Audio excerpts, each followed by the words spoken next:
As the modern world faces a deadly pandemic and an uncertain future, it's natural to wonder how our species has survived similar disasters in the past. How did humanity weather the Black Death? What about the Great Depression or the Spanish flu? In fact, some of the developments in human history we consider our crowning achievements arose out of the innovations we developed to cope with our greatest disasters. Today, we're going to take a look at how some of the worst periods in human history got better. But before we get started, be sure to subscribe to the Weird History channel and let us know in the comments below what other relevant historical topics you would like to hear about. Okay, so we're going to take the good, we're going to take the bad. We're going to take them both, and there we'll have the facts of life. The facts of life. Do-do-do, do-do-do.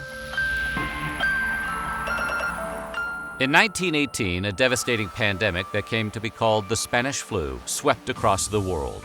How deadly was it? How about over 5 times deadlier than World War I? Yep, that's right. While the First World War did claim an astonishing 18 million lives, that's very little compared to the estimated 100 million lives lost to the Spanish flu.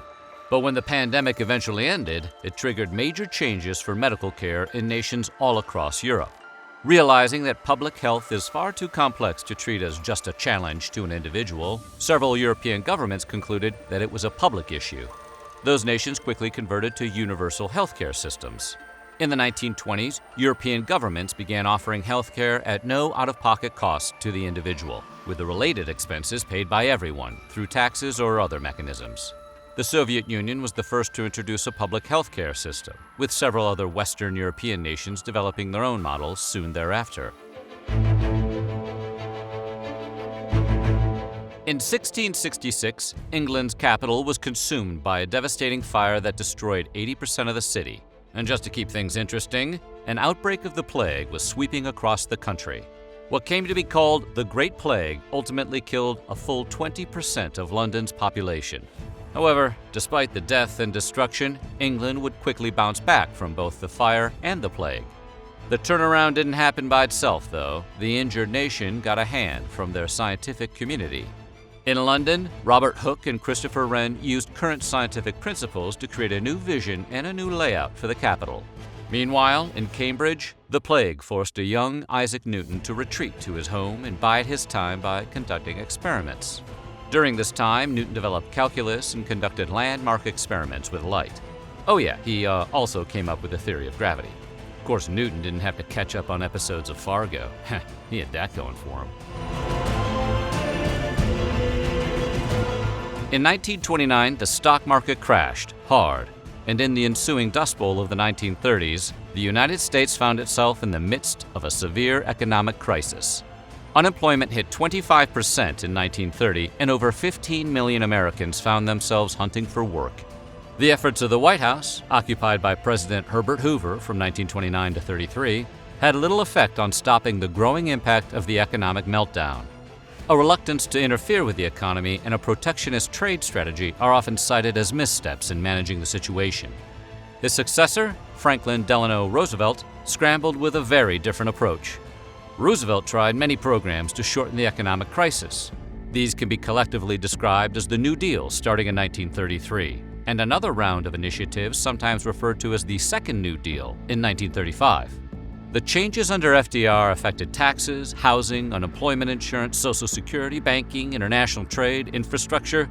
Boy, it affected a lot. Changes included everything from guaranteeing the right to unionize while simultaneously suspending select antitrust laws. And it included a push to end prohibition. The cold beer does make an economic depression a little more bearable. This was all done to ease the burden of the Great Depression and avoid or lessen such an event in the future. Roosevelt's actions would redefine the role of government in the lives of Americans, expanding both its size and scope and its influence over the economy. To state the obvious, the Black Death was pretty bad. In fact, in the 14th century, it wiped out roughly 60% of Europe's population. A Florentine chronicler who lived at the time observed that all the citizens did little else except to carry dead bodies to be buried. And is usually the case, the devastating pandemic triggered an economic collapse. Unemployment skyrocketed, trade ceased, and many gave up hope. You can't really blame them. it would take Europe centuries to really recover from the damage done by the plague. But recover they did, although things would never be the same. The plague had depopulated Europe, hitting the peasant class especially hard, and led to a shortage of laborers. Those who survived were now able to bargain for pay and better treatment, and perhaps more importantly, it gave them mobility as their services were in demand all over. This was true for both urban and agricultural workers. When the plague finally passed, peasants and artisans weren't particularly interested in returning to the old way. Feudalism in Western Europe became untenable, and its slow demise was hastened with the French Peasant Revolt of 1358, the Guild Revolts of 1378, and the Peasants' Revolt of London in 1381. The plague had effects beyond just socioeconomic. Over in Italy, like in other countries, many questioned the presiding medieval model and became interested in the classical scholarship and values of ancient Greece and Rome. This movement would spark the unprecedented era of human achievement now known as the Renaissance. In a previous Weird History video, we called 536 CE the worst year to be alive. Volcanic eruptions blanketed the world in a hazy fog, causing crops to fail in the fields. One contemporary chronicler reported a failure of bread from the years 536 to 539. Widespread starvation was quickly followed by the Justinian plague, which claimed 50 million lives. You don't recover from that kind of thing overnight. But over time, the volcanic eruptions stopped and the climate warmed.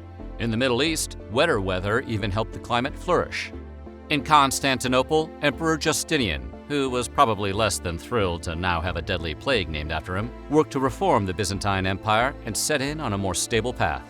In the 7th century, Europeans would begin mining silver, an early development in a new medieval economy which brought with it the rise of the merchant class. In 1845, Ireland's potato crop was devastated by fungus, ushering in what has come to be known as the Irish potato famine. For the next 7 years, 75% of the country's potato crop would fail. Thousands would be forced to rely on starvation rations, millions would flee Ireland as refugees, and millions more would perish. Even after the famine ended, Ireland continued to suffer.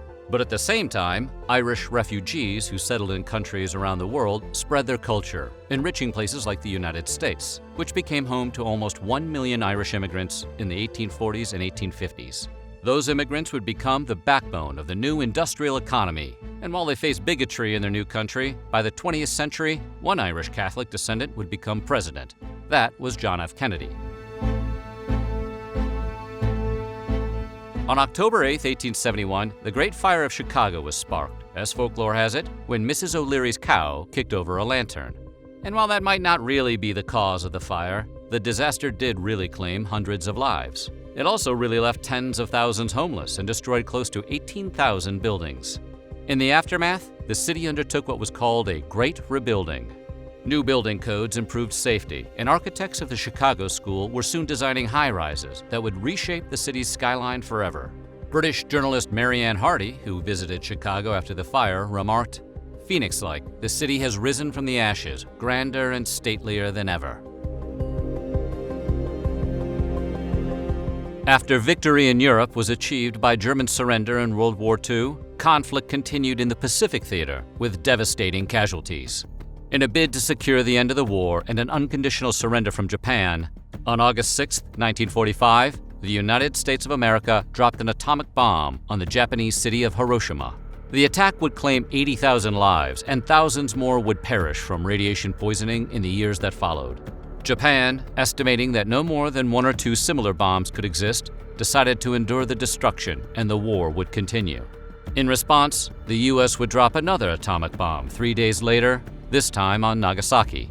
On August 15th, Emperor Hirohito announced to his people that Japan would unconditionally surrender to Allied forces.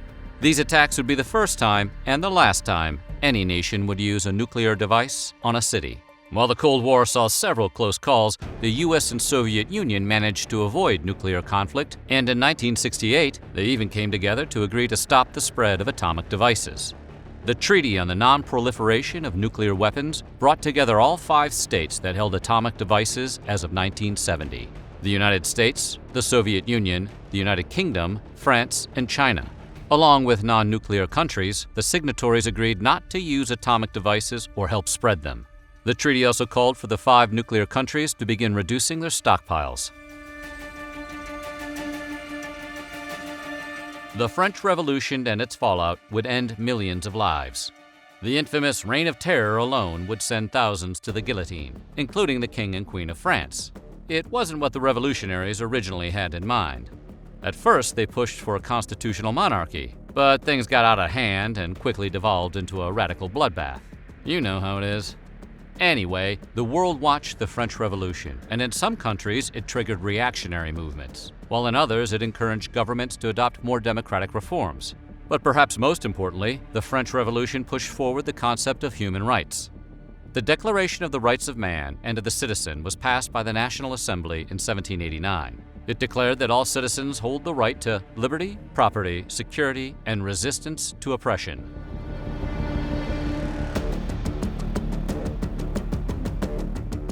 The 30 Years' War was a time in European history when several major powers waged war against each other for, well, 30 years.